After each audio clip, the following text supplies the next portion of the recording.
বন্ধুরা, সবসময় ভারতের মতো দেশে ঋষিমুনিদের অনেক গুরুত্বপূর্ণ ভূমিকা রয়েছে। বলা হয় যে ঋষিমুনি জ্ঞানের আধার ছিলেন।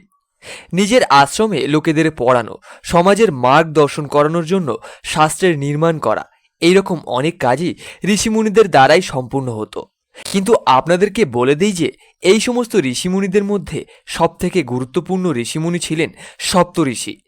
এখন প্রশ্ন হলো, এরা কারা ছিলেন এবং কেন দেবতারা এদের ভয় পেতেন?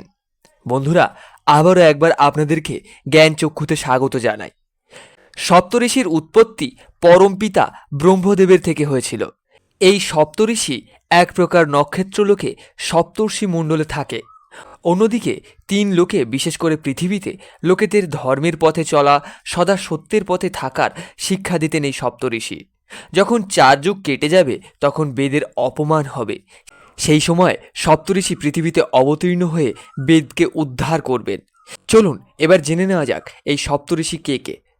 এই সপ্তঋষি হলেন ঋষি কশ্যপ, ঋষি অত্রি, ঋষি বশিষ্ঠ, ঋষি বিশ্বামিত্র, ঋষি গৌতম, ঋষি যমদগ্নি, ঋষি ভারদ্বাজ।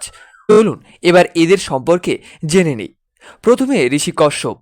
বন্ধুরা, এই মহান সপ্ত ঋষিদের মধ্যে প্রথমেই নাম আসে ঋষি কশ্যপের। ওনাকে পৃথিবীর পুনর্নির্মাণের শ্রেয় দেওয়া হয়। মহর্ষি কশ্যপ নিজের গুণ, তেজ আর তপের বল দ্বারা উচ্চ মার্গে বিভূতির মধ্যে জায়গা করে নিয়েছেন। মহর্ষি কশ্যপের পিতার নাম মরীচি, যিনি ব্রহ্মার মানস পুত্র ছিলেন, যার আশ্রম মেরু পর্বতের শিখরে ছিল। শ্রী নরসিংহ পুরাণ আর বিষ্ণু পুরাণ অনুসারে মহর্ষি কশ্যপ প্রজাপতি ব্রহ্মের 13 জন পুত্রীর সাথে বিবাহ করেছিলেন। ওনার 13 জন পত্নীর নাম হল অদিতি, দিতি, দনু, অনিষ্ঠা, সুরাসা, খসা, সুরভি, বিনতা, তাম্রা, কোদবসা, ইরা, কোদ্রু আর মুনি। দেবী অদিতির গর্ভ থেকে 12টি আদিত্যের উৎপত্তি হয়েছিল। দিতির গর্ভ থেকে 49 পুত্রের জন্ম হয়েছিল। যুবরাজ ইন্দ্র তাদের নিজের মতোই দেবতা বানিয়ে নিয়েছিলেন। আবার মহর্ষির এক পুত্র বিবস্বান, আর বিবস্বান থেকে মনুর জন্ম হয়, যাকে বৈবস্বাদ মনুও বলা হয়।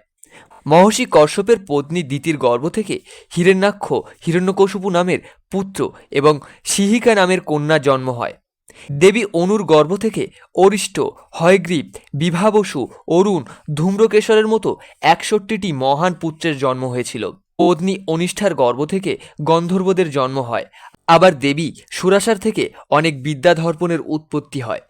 পত্নী ঘষার থেকে যক্ষ ও রাক্ষস, সুরবীর থেকে গরু, মহিষ আর 2 খুরযুক্ত পশুদের জন্ম হয়েছিল। বিনতার থেকে ভগবান বিষ্ণুর বাহন গরুর আর ভগবান সূর্যের সারথী অরুণদেবের জন্ম হয়েছিল।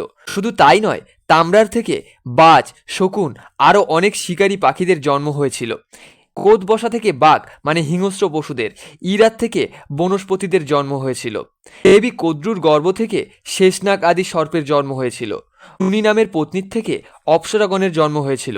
এইভাবে দেখতে গেলে সমস্ত মনুষ্য, বনস্পতি, পশু পাখি আর দেবী দেবতারা কশ্যপ ঋষির সন্তান।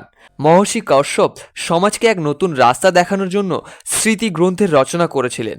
উনি কশ্যপ সংহিতা রচনা করে 3 লোকে অমর হয়ে গেছেন।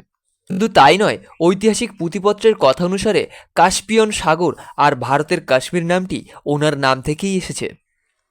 2. ঋষি অত্রি। মহর্ষি অত্রি ছিলেন ভগবান ব্রহ্মার মানস পুত্র। ওনার জন্ম ব্রহ্মদেবের নেত্র মানে চোখ থেকে হয়েছিল। মহর্ষি অত্রির বিবাহ ঋষি কাত্রপ আর দেবপুত্রীর কন্যা অনুসুয়ার সাথে হয়েছিল। দ্বাপর যুগে ভগবান কৃষ্ণ ঋষি অত্রিরই বংশধর ছিলেন।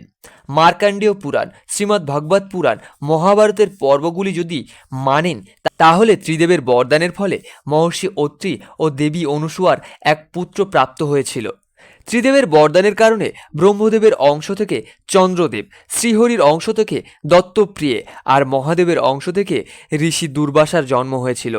মহর্ষি অত্রির সম্পর্কে ঋগ্বেদে আমরা সবথেকে বেশি জানতে পাই।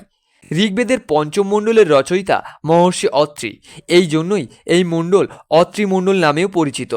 এই মণ্ডলে প্রায় 87টি বেদ মন্ত্র আছে। ত্রেতা যুগে ঋষি অত্রি চিত্রকূটে বসবাস করতেন। তখন রাম, সীতা ও লক্ষ্মণ তার আশ্রমে এসেছিলেন।